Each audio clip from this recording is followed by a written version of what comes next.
الله الرحمن الرحيم maanta bishu ay tahay 15 bishii 9 September waxaan joogaa ama soo booqday Amal Real Estate oo construction kaas quruxda badan oo dhismaha guryaha ah oo ganacsiga ah baanu nimi guryahan rabnaa ka gadano waa ku qanacnay guryaha iyo sida ay u dhisan tahay iyo maaragtay nidaamka iyo dhisaynka loo sameeyay aad baan uga helnay waa qurux badan tahay haday masaajidka dhowr ah ku yaala ay tahay haday tahay iskuulka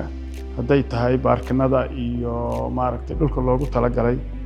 in la lugeeyo ama ay dadku ku nafisaan aad iyo aad baan runtii uga helnay waana gadan doonaa haddii la haydno marka aad iyo aad baan runtii uga helnay waana lagu soo dhaweeyay si fiican waana lagu soo dhaweeyay maamulka iyo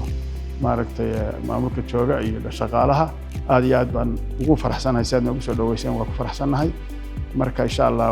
waa ducaynayna wax leenahay Allah barakeeyo ma dhul qurux badan aan leenahay hal yimaado. Assalaamu calaykum wa rahmatullahi wa barakaatuh.